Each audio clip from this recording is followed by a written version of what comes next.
Alright, so I'm bringing you a deck profile of my wind-up deck. This is something I'm sure a lot of my longtime subscribers should be happy to see. This was how most of my original videos were, wind-up decks. I stopped playing the deck for a long time because it honestly just couldn't compete with the Duelist Alliance decks. But windups have gotten a few off-theme cards that support the deck quite nicely, so I feel like the deck runs a lot better than it did for a while. It's still not quite as good as I would like it to be to play it in anything more than a locals, but it's at this point I think it's good enough that you can top locals with it. To get past that, it really needs more magicians back. It'll be a really strong deck if we get more than one magician. More carriers would help also, but not to the same extent. So, start off, we got the wind-up core, one magician, three sharks, three rats, three rabbits, and one warrior. So, these 11 cards are all really obvious if you're a wind-up player. You have to play these 11 pretty much. Anything else is honestly kind of bad. And if you are new to the deck and you need an explanation on any of this, just leave a comment below and I'll answer. Also, you can check out some of my other earlier videos. I probably do a better job of explaining things there. And then I'm playing. This is one of the new cards I'm playing. I'm playing an engine with three heroic challenger assault halberds. So this adds a lot of power to the deck. So the deck relies heavily on the normal summon to make plays. Basically, normal summoning either one of these three guys, basically. And so usually you have one play per turn, and then that's it. But special summoning an assault halberd is something that you can do additionally.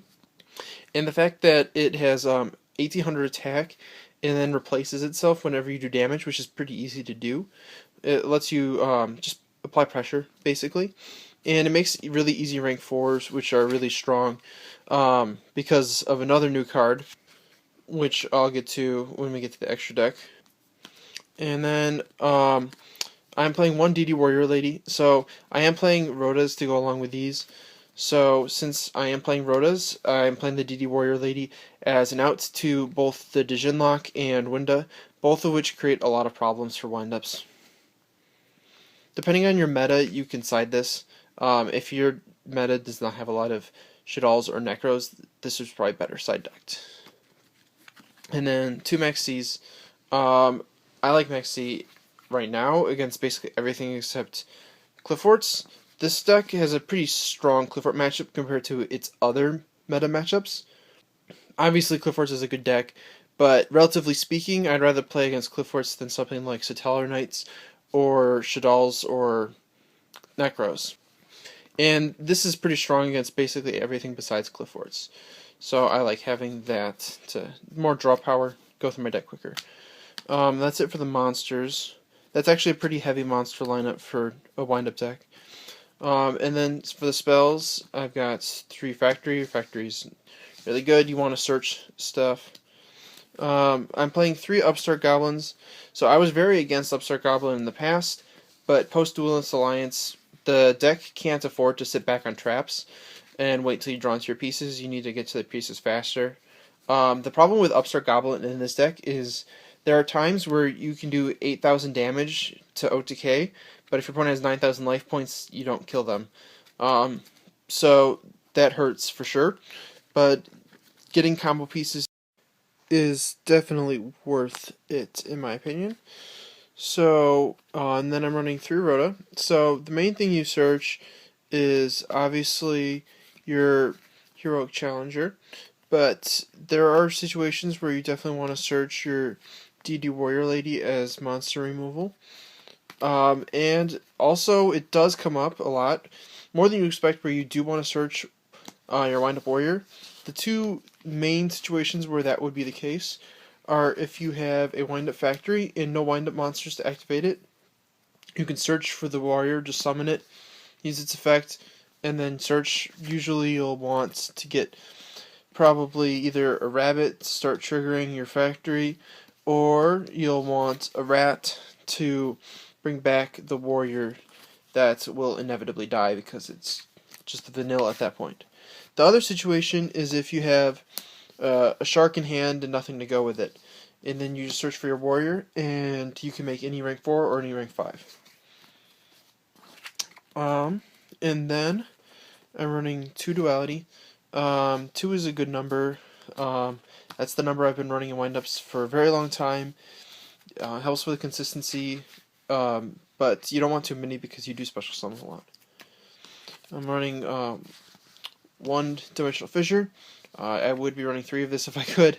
It works really well in this deck because it doesn't hurt us like at all. The XC materials still go to the graveyard, and so most of our monsters will be XC materials. So, and this is obviously good against a lot of decks. I'm maining all the floodgates I can, which unfortunately is not too many in this deck. That's another one of the weaknesses of this deck. I'm playing Regeki and Book of Moon. This deck kind of needs the mass monster removal, and Book of Moon is good against most decks, especially Burning Abyss. And then traps, I actually have kind of a small trap lineup because I try to make this deck a little bit more aggressive. Triple Mind Crush, just because it's really good in this format. It's good in every matchup. 2 Breakthrough Skill. Breakthrough Skill is the trap of choice in this deck. This is really good for negating lockdown monsters on your own turn, which do hurt this deck. Wind is the one that comes to mind the most, but you can also use this on stuff like Denko Seka, if it's already in the grave, and you can use this on like Majesty's Fiend and stuff like that.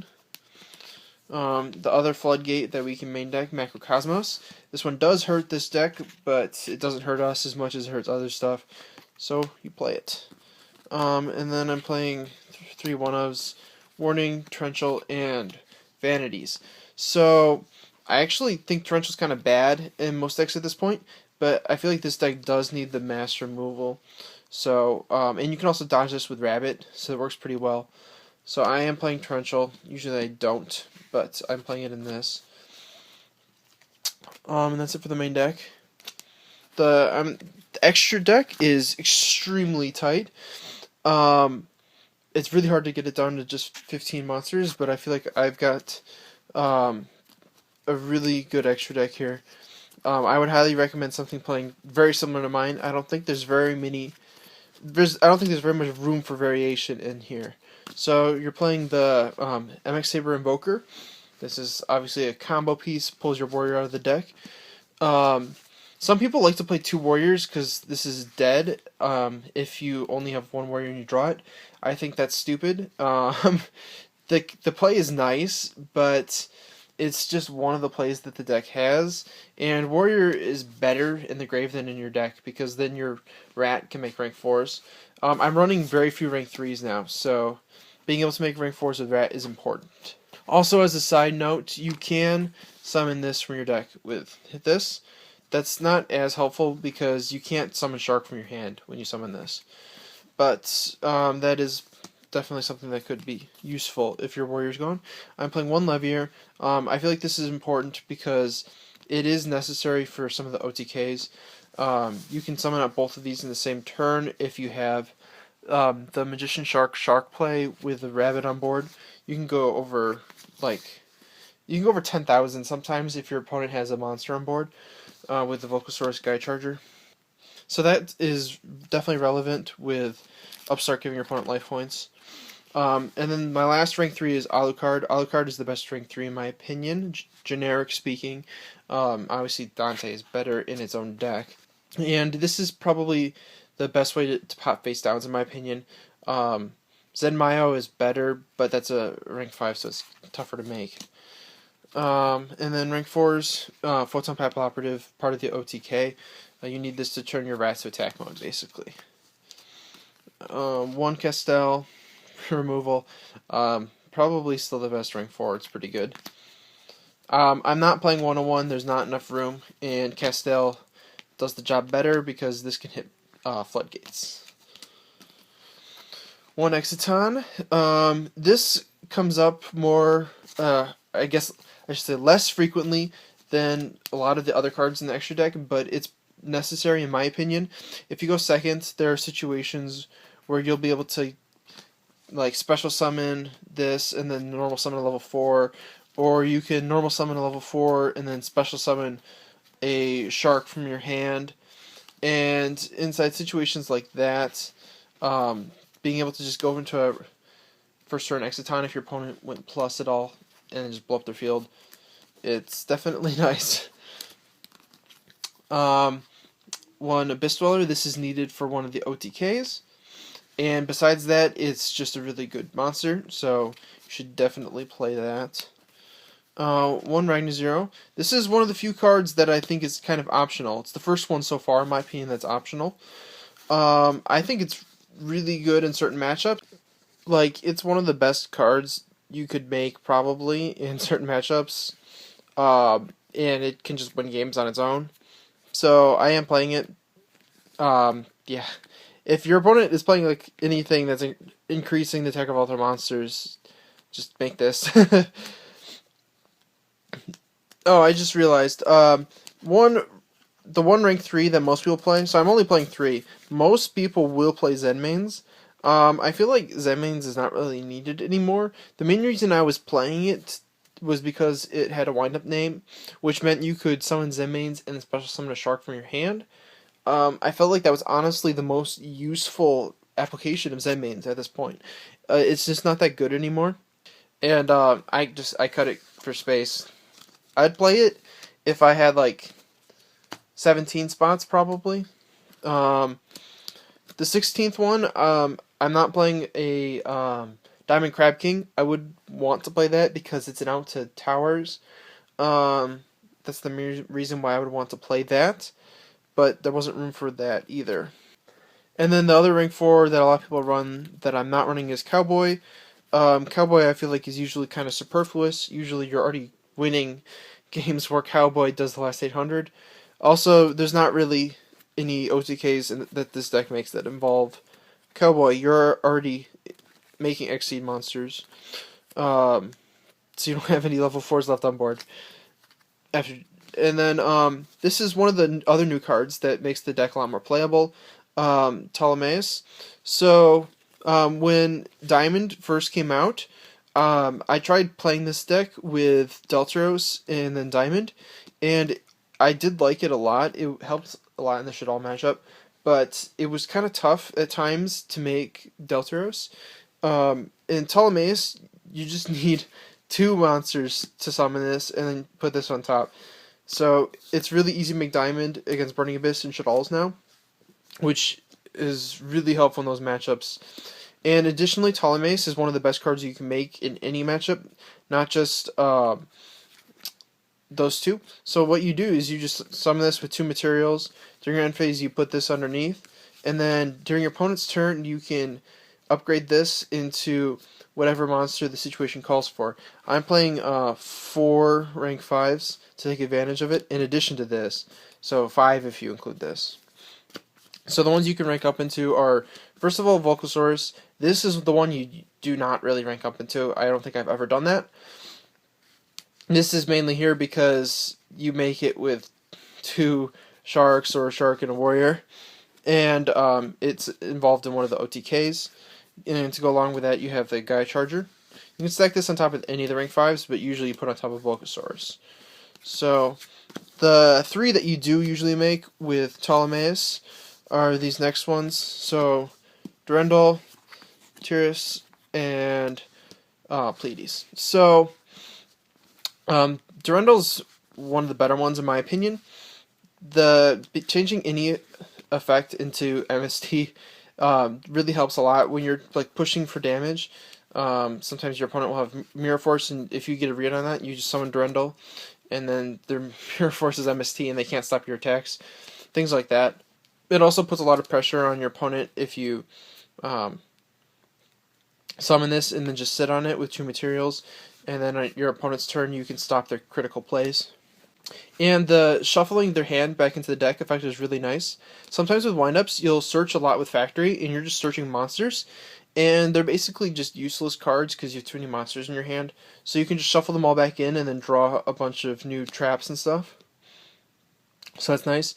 And you can also summon this against something like Necros, and then shuffle their hand back into their deck when they're trying to summon something, and then they might not draw into anything that they could summon off the ritual spell that they activated.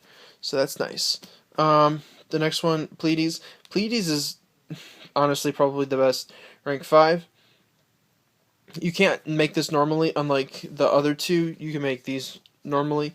So this one you could only make by ranking up Ptolemaeus, but it's worth it in my opinion.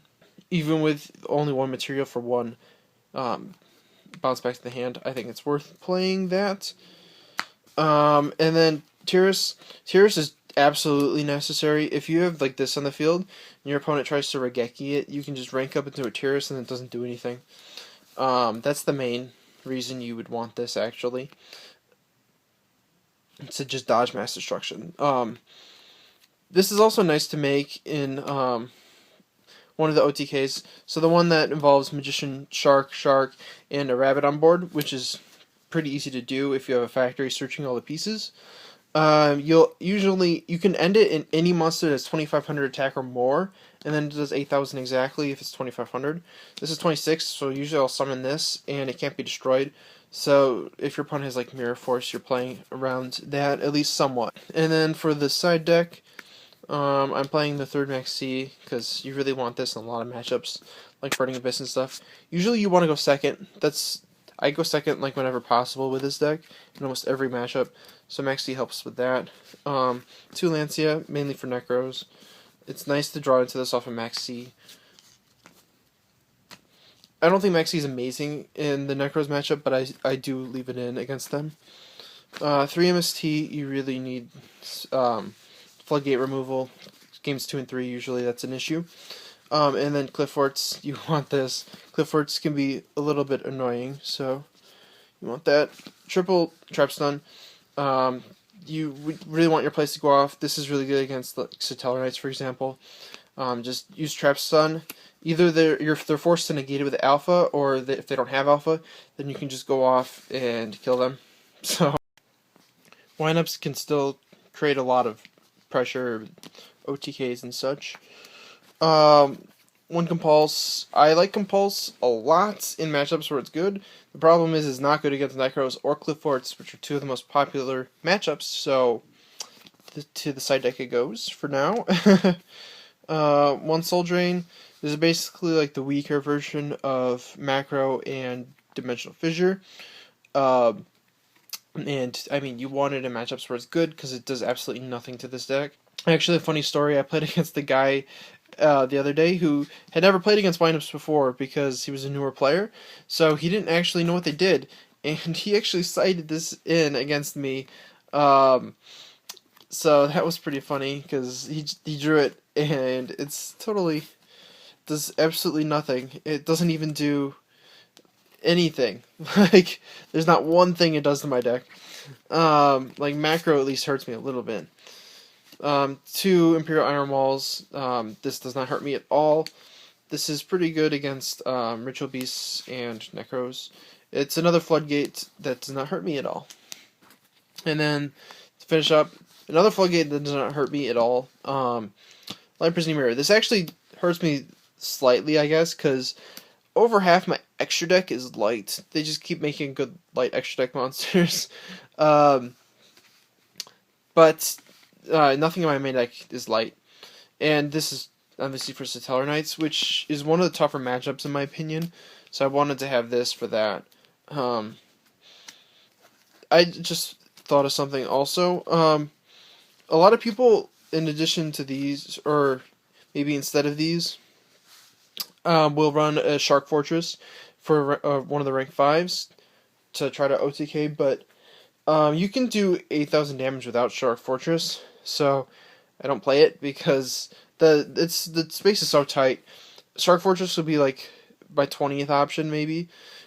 I mean it's good, but like if you upstart for example, and you need to do like 10,000 damage, sometimes Shark Fortress can get you there, but it's kind of unnecessary in a lot of situations. and it doesn't do anything besides apply OTK pressure, which the deck is already pretty good at. So I don't like that. And so that's my wind-up deck profile. Hopefully you guys enjoyed the video. If you did, be sure to check out some of my other stuff.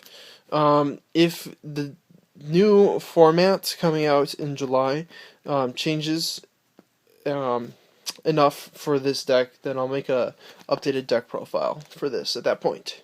So if that is the case, be sure to come back and check that out.